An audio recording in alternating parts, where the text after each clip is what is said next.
Assalamualaikum sahabat Selamat Malam. Sekarang kita bercerita tentang pendapatan asli daerah dari tower menara telekomunikasi. Sahabat Selamat Malam, kita sekarang meninjau tower bersama grup, tower baru yang akan menjadi sumber PAD Aceh Utara dari sektor distribusi menara telekomunikasi. Tower ini berada di Gampung Langa, Kecamatan Bayu.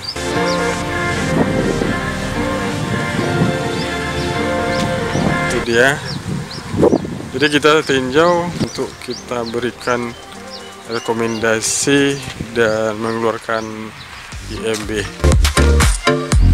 Sahabat Selamat Malam, ini sawah di Gampung Langa, Kecamatan Bayu. Masya Allah luasnya. Dia itu ada GI Bayu sana. Yang listrik itu.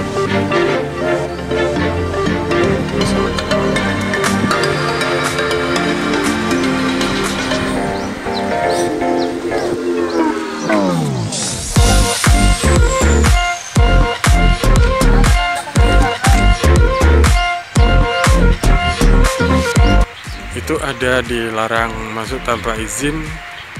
Seat name-nya belum ada, seat ID belum ada, alamat seat ada. Tapi ini adalah lambangnya perusahaan tower bersama grup. Itu dia sahabat Selamat Malam.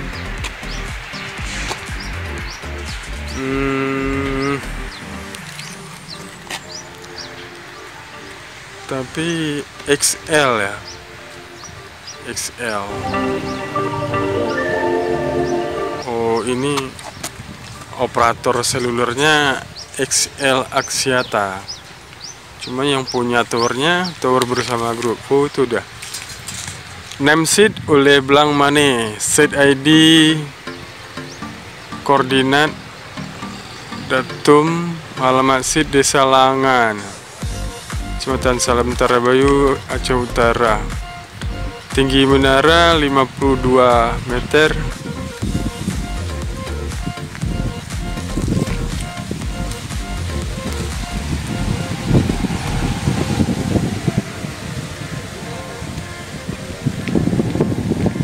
Ketinggian seat ini 52 meter. Kapasitas maksimal menara ini 18 unit antena RBS, 12 unit antena MW solid, 3 unit antena 0,12 solid. Itu dia sahabat Selamat Malam. Lokasinya di tengah sawah. Tim dari perizinan juga.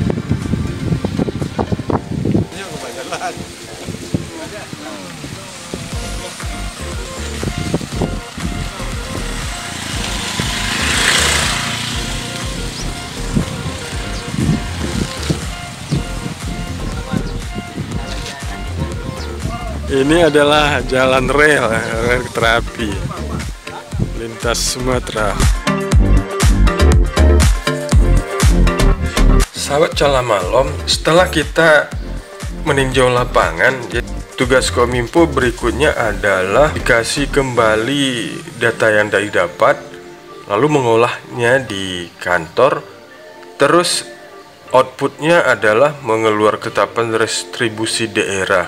Jadi misalnya ini di Kecamatan Bayu itu berapa jumlah distribusi daerah yang harus dibayarkan oleh pemilik tower ini. Nah, untuk mengali-ngalinya itu ada kali-kalinya, yaitu koefisien jarak tempuh, koefisien jenis menara dibagi 2 kali tarif. Tarif udah ditentukan sebelumnya, ketetapan distribusi daerah SKRD. Nah, SKRD ini akan kita berikan kepada si pemilik tower untuk dibayar. Misalnya si pemilik tower kita tagih setahun itu Rp2.400.000. Nah, si pemilik tower itu membayarnya langsung store ke kas daerah. Jadi tidak melalui Kominfo lagi. Kominfo tidak ada transaksi. Yang transaksi adalah pemilik tower dengan kas daerah. Setelah ada bukti penyetoran restribusi pengendalian mitra telekomunikasi oleh pemilik tower, barulah Kominfo mengeluarkan rekomendasi tugas Kominfo dalam rangka untuk mengumpulkan PAD, pendapatan asli daerah Aceh Utara. Kominfo akan mendeteksi di mana ada pembangunan tower baru di Aceh Utara. Misal PT Telkomsel, dia ada tower di Aceh Utara sekitar lebih kurang 48 tower. Nah, setiap tahunnya kita akan menagih kepada PT Telkomsel sejumlah dana yang akan menjadi pendapatan asli daerah Aceh Utara. Sahabat Cela Malam, begitulah siklus dari pendapatan asli daerah dari pos restribusi daerah yang dipungut oleh Kominfo Aceh Utara. Terima kasih sahabat Cela Malam, sampai ketemu di video berikutnya. Selalu jaya Aceh Utara.